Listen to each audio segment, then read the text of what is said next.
안녕하세요. 코인크래프트입니다. 어젯밤 미국 워싱턴 DC에서 암호화폐 투자자분들께서 관심을 가질 만한 행사가 하나 진행이 됐는데요. 미국의 중앙은행이죠. 연방준비제도가 페이먼트 이노베이션 컨퍼런스라고 하는 행사를 진행을 했습니다. 이 컨퍼런스에는 세계 최대의 수탁은행 BNY 멜론, 그리고 블록체인의 오라클 네트워크로 알려져 있는 체인링크, 그리고 파이어블록스와 리드뱅크라고 하는 전통 금융 업체가 참여를 했습니다. 새로운 조합이죠. 왜 이러한 전통 금융 업체, 그리고 블록체인 오라클 업체, 그리고 커스터디 은행 이렇게 참여를 했는지, 어떤 회의를 하기 위해서 참여를 한 것인지 한번 살펴보도록 하시죠. 보시는 것처럼 맨 왼쪽에 있는 사람이 이 행사의 사회자, 그리고 그 다음으로 체인링크의 창립자, 그리고 BNY 은행의 트레저리 전략 본부장, 그리고 네 번째가 파이어블록스, 마지막이 리드뱅크의 CEO, 이렇게 패널 토론을 참여를 하게 됐습니다. 이 네 기관이 논의한 주제는 사실 단순한 기술이 아니고 전통 금융 업체가 신뢰라고 하는 구조 자체를 다시 설계하기 위한 방법을 이야기를 했는데요. 이번 컨퍼런스가 가지고 있는 상징성은 단순히 민관이 협력을 했다라고 하는 수준을 벗어나고 있습니다. 사실 그동안 연방준비제도가 암호화폐에 대해서 굉장히 안 좋은 시각을 갖고 있었는데, 다른 업체들은 그렇다 쳐도 이 암호화폐를 발행하고 있는 이 체인링크의 창업자를 초대했다라는 것은 이미 제도권이 디파이라고 하는 것을 새로운 금융 인프라로 인정하기 시작했다라는 신호라고 할 수가 있겠죠. 더 이상 연방 준비 제도가 디파이 자체를 외부의 변수로 보지 않는다라는 의미를 가지고 있습니다. 패널 토론에서 체인링크의 CEO 세르게이는 이런 이야기를 했습니다. 오라클 네트워크를 통해서 블록체인을 중앙은행 수준의 신뢰 구조로 설계할 수 있다라는 이야기를 했습니다. 굉장히 용기 있는 발언이죠. 이 연준에서 이러한 연준 없이도 연준만큼의 신뢰 구조를 설계할 수 있다라고 이야기한 거죠. 단순히 이것은 블록체인의 실험이 아니라 정책의 실험실로 진입을 했다라는 것을 의미를 하고 있습니다. 많은 이야기를 했지만 대표적으로 체인링크는 오라클 네트워크, 그리고 BNY 멜로는 토크나 예금, 그리고 파이어블록스가 구현을 했던 다중 서명 인프라, 그리고 리드뱅크가 언급한 규제에 대한 이야기, 이 모든 것은 결국 하나의 공통점으로 수렴을 할 수가 있습니다. 결국 신뢰라는 것은 데이터로 증명을 할 수 있고 코드를 통해 실행이 된다라는 이야기를 하는 거죠. 그럼 이 패널 토론에서 하나씩 이야기가 됐었던 주제별로 간단하게 살펴보도록 하겠습니다. 제가 요약을 했고, 요약의 옆에는 타임라인이 적혀져 있는데요. 이 용도는 아래 보시면 실제 패널 토론에서 이루어졌던 이야기에 대한 전문을 제가 정리를 해서 타임스탬프로 붙여두었습니다. 따라서 여러분들께서 요약글을 보시다가 해당 내용에 대해서 더 잘 알고 싶다고 생각을 하시면 제가 링크를 제공해 드릴 테니까 제 링크로 들어오셔서 참고를 하시면 도움이 될 것 같습니다. 첫 번째로 인터오퍼레빌리티라고 하는 이야기를 했는데요. 즉 상호 운용성이라고 하죠. 체인링크의 CEO 세르게이가 이야기를 했는데, 상호 운용성에는 총 두 가지가 존재한다라고 이야기를 했습니다. 첫 번째는 기존 전통 금융 인프라와 블록체인을 연결하는 상호 운용성. 기존 금융 인프라라고 하면 세계 결제망으로 알려져 있는 스위프트, 그리고 DTCC라고 하는 예탁 결제권, 이러한 기존 전통 금융 인프라와 블록체인 간의 연결을 해주기 위한 상호 운용성이 있고, 두 번째로는 블록체인 간의 연결성, 즉 이더리움과 솔라나, 솔라나와 아비트럼, 이렇게 블록체인끼리 연결해주는 연결을 이야기합니다. 하지만 난이도로 봤을 때는 이 첫 번째 기존 금융과 블록체인을 연결하는 상호 운용성이 훨씬 더 어렵다라고 하는데, 그 이유는 단순한 연결이 아니라 회계, 그리고 규제, 컴플라이언스 요건까지 충족하는 모두의 트랜잭션을 설계해야 하기 때문입니다. 그리고 이러한 것들은 2년에서 5년 정도 앞으로 기존 시스템과 블록체인이 공존하는 하이브리드 구조가 이어나갈 거라고 이야기를 하고 있어요. 그리고 체인링크는 현재 스위프트와 DTCC와 같은 많은 전통 금융 업체들과 협업을 진행을 하고 있고, 이것은 곧 체인링크가 전통 금융 업체와 블록체인을 연결하는 핵심 인프라로 존재를 하고 있다는 것을 이야기를 하고 있습니다. 그리고 이어서 두 번째 주제로 은행이 가진 현실과 한계에 대해서 BNY 트레저리 본부장이 이야기를 했는데요. 자신 있게 이야기했던 체인링크의 CEO와는 달리 아직 전통 은행은 여전히 암호화폐 결제로 가기 위한 준비가 안 되었다라는 이야기를 하고 있습니다. 왜냐하면 은행 인프라는 여전히 극도로 파편화되어 있고 이러한 파편화는 블록체인이 갖고 있는 파편화와는 비교가 안 될 정도로 더 심하다라는 이야기죠. 그리고 블록체인과 암호화폐가 미래 금융을 이끌어 나갈 핵심 기술이라는 것은 모두가 알고 있지만 여전히 미국 내에서 실질적으로 암호화폐 인프라를 다루는 것은 열 곳도 되지 않는다라는 얘기죠. 그래서 은행이 앞으로 암호화폐 결제를 적용하기 위한 난관 두 가지를 이야기했는데 그 첫 번째는 바로 지갑입니다. 지갑도 사용자가 사용하는 지갑을 이야기하죠. 웹3 지갑을 이야기하는 거죠. 아직 소비자 지갑을 통해서 스테이블 코인을 쓰는 것은 현실적이지 않다라는 것에 있습니다. 예를 들어서 우리도 스테이블 코인 암호화폐를 많이 투자하지만 실제 커피를 사기 위해서 그리고 편의점에서 담배를 사기 위해서 스테이블 코인을 사용하는 분들은 거의 없다라고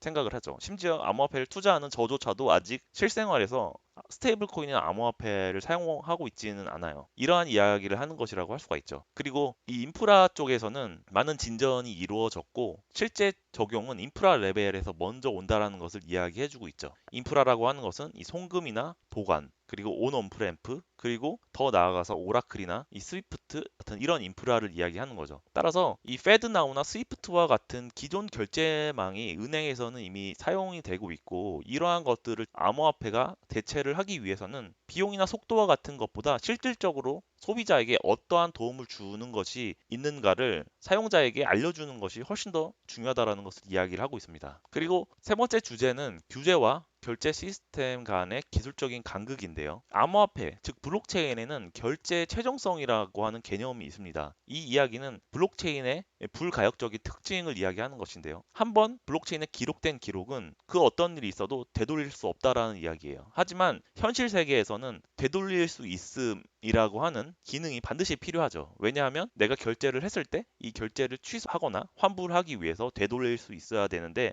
블록체인은 그러한 기능을 구현을 할 수 없다라는 거죠. 따라서 이러한 두 가지 세계가 충돌했을 때 어떠한 규제 프로세스로 조정을 할 것인가라는 것을 이야기를 하고 있습니다. 그리고 네 번째는 커스터디의 패러다임이 변화하고 있다라는 이야기를 하고 있어요. 커스터디라고 하는 것은 금융업체가 고객의 자금을 보관해 주는 것을 의미를 하죠. 기존에 있었던 커스터디의 개념은 금고와 장부에 이루어져 있다고 할 수가 있는데요. 최근에는 금고도 없고 은행 안에 존재하는 서버의 데이터베이스를 관리하는 것에 있죠. 하지만 암호화폐는 이 커스터디를 레이어 1 블록체인이 이 장부 역할을 하고 있는데요. 그리고 실제 DB에 존재하는 것이 아니라 블록체인상에 존재를 하고 사용자나 기관은 자산의 사용 권한을 가진 비밀키만을 관리를 하는 것에 의미를 하죠. 따라서 이 비밀키를 관리하기 위한 많은 기술들이 연구가 되고 있고 파이어블록스라고 하는 커스터디 업체가 MPC, 멀티파티 컴퓨테이션이라고 하는 프라이버시 기술을 통해서 안전하게 키를 보관할 수 있는 기술을 개발했다라는 걸 이야기를 하고 있습니다. 그리고 결국 문제는 기술 자체가 아니라 기존의 전통 금융 업체가 가지고 있는 IT 구조를 문제로 꼽고 있어요. 왜냐하면 은행에 있는 대부분의 시스템이 70년대 80년대에 개발된 시스템이기 때문에 이러한 것들을 암호화폐 블록체인과 연결을 하기 위해서는 많은 어려움이 있을 거라는 거죠. 여러분들께서 봤을 때는 이미 모바일로 폰뱅킹을 하고 인터넷 뱅킹을 사용하고 있지만 여전히 내부에서 보이지 않는 영역에서는 굉장히 구식의 시스템으로 이루어져 있기 때문에 이러한 것들을 블록체인, 암호화폐, 웹3와 연결을 하기 위해서는 많은 어려움이 있을 것이다 라는 것을 이야기를 하고 있어요. 그렇다면 이러한 기술 격차 해소를 하기 위해서는 기존의 인프라의 혁신도 함께 병행해야 한다는 것을 강조를 하고 있습니다. 예를 들어서 이 FedNow의 실시간 결제 그리고 ISO 20022 새로운 스위프트의 표준이라고 할 수가 있죠. 그리고 AI 기반으로 이 스캠을 탐지하는 것과 같은 기존 시스템의 업그레이드가 병행이 돼야 하고 이 BNY 은행은 이미 디지털 자산의 커스터디와 온체인, 오프체인을 통합 완료했다라는 이야기를 하고 있습니다. 그래서 자신들의 역할은 표준과 신뢰를 위한 연결고리다라고 이야기를 하고 있습니다. 그리고 지금부터는 암호화폐 웹3를 공부하는 저에게는 약간 씁쓸한 주제라고 할 수가 있는데요. 디파이의 무허가성, 즉 퍼미션레스죠. 지금까지 우리는 디파이를 사용함에 있어서 아무런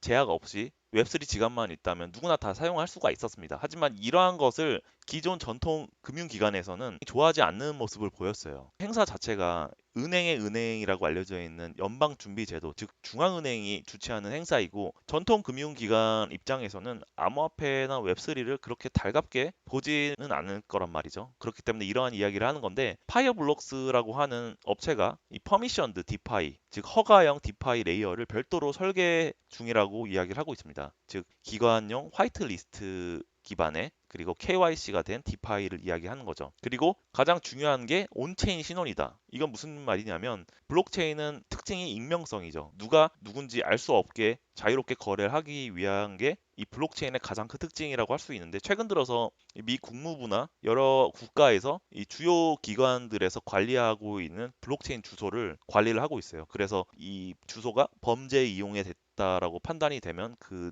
블록체인 계좌를 동결하거나 이러한 일들이 최근 들어서 많이 일어나고 있는데 북한이 범죄 자금으로 사용한다든지 이런 것들을 관리하기 위해서 온체인 신원을 도입해야 한다는 것을 의미를 하죠. 그래서 이러한 것들이 적용이 되어야지만 온체인 컴플라이언스 레이어가 앞으로 핵심이 될 것이다라고 이야기를 하고 있어요. 결국은 디파이가 전통 금융 업체에게 많은 것을 양보해야 될 것이다 라는 것을 이야기하고 있어요. 처음에 암호화폐나 웹3가 자유주의적인 철학으로 시작이 됐지만 규제 없이는 생존할 수 없다라는 것을 이야기를 하고 있죠. 앞으로 웹3 스타트업들은 따라서 컴플라이언스 컨설턴팅을 반드시 받아야 된다라는 것을 이야기를 하고 있습니다. 참 안타까운 얘기가 아닐 수가 없는데요. 그리고 다음으로는 토큰화 예금과 스테이블 코인을 비교를 하면서 토큰화 예금을 진행할 것이라는 것을 이야기를 하는 거죠. 아마 스테이블 코인은 많은 분들께서 익숙하고 이제 언론이나 기사에서 많이 다루기 때문에 생소하지가 않을 텐데 이 토큰화 예금은 생소하실 거예요. 스테이블 코인은 민간 업체에서 현금이나 국채를 기반으로 발행하는 토큰을 이야기하는 것이고 이 토큰화 예금이라고 하는 것은 은행에 보관되어 있는 예금을 기반으로 발행한 은행 자체의 토큰이라고 할 수가 있습니다. 은행에서 주장하는 것은 스테이블 코인은 글로벌 확장성이 있지만 담보 리스크나 그리고 1달러에 패깅되어 있는 게 깨질 수도 있는 그런 위험이 존재를 한다라는 거죠. 하지만 토큰화 예금은 유동성이나 결제 위험이 없고 안전하게 쓸 수가 있다. 이런 이야기를 하고 있는 거예요. 그리고 아홉 번째로 체인링크가 이야기하는 Proof of Transparency라고 하는 개념이 나오는데 제가 예전 영상을 통해서 체인링크를 많이 이야기한 거는 아실 거예요. 그 중에 체인링크에서 제공하는 기능 중에 스테이블 코인과 많은 관련이 있는 기술 중에 하나가 Proof of Reserve라고 해서 준비금 증명이라고 하는 기술이 있습니다. 이 준비금 증명이라는 기술은 민간 업체가 스테이블 코인을 발행했을 때 발행된 스테이블 코인의 액수에 해당되는 달러나 국채를 실제로 보유하고 있는지를 이 탈중앙화적인 기법을 통해서 검증을 하는 것을 이야기를 해요. 이 준비금 증명에서 나아가서 프루프 오브 리퀴디티 그리고 프루프 오브 솔벤시라고 하는 개념까지 더 나아가고 있다는 것을 이야기합니다. 단순히 스테이블 코인이나 토큰화된 자산이 실제로 존재하는 것을 증명하는 것에서 나아가서 부채 구조까지 공개를 하고 그리고 기업의 재무 건전성을 온체인을 통해서 실시간으로 검증하는 것을 이야기합니다. 따라서 신뢰라는 것을 규제나 법을 통해서 보여주는 것이 아니라 프로토콜이나 코드 수준에서 보여주는 것을 이야기를 하는 거죠. 어떻게 보면 전통 금융업체가 이야기하는 규제나 법과는 정반대되는 이야기를 체인링크가 용기 있게 이야기를 하고 있는 거죠. 이제 은행에서는 그렇다면 토큰화 도입을 언제쯤 하게 될 것인가 라는 것을 이야기했는데 여전히 공공 체인을 발행함에 있어서 법적 책임이 불명확함에 있다는 것을 이야기를 하면서 실제 여러 가지 실험이 중단됐다라는 것을 이야기를 하고 있어요. 하지만 이 토큰화라는 것은 앞으로 은행의 새로운 레이어가 될 것이라고 얘기하는 것에 대해서는 다 전체적으로 다 공감을 하고 있는 모습이었습니다. 그래서 지금까지 대표적으로 패널 토론에서 이야기했던 주제에 대해서 이야기를 해봤는데 실제로는 더 많은 이야기를 했기 때문에 더 자세하게 알고 싶어 하는 주제가 있으시다면 제가 별도로 정리해 놓은 영한 번역본을 참고를 하셔서 더 깊이 있게 공부를 해보시는 것이 많은 도움이 될 거라고 생각이 됩니다. 오늘 영상이 많은 도움이 되셨기를 바라면서 영상을 마치도록 하겠습니다. 감사합니다.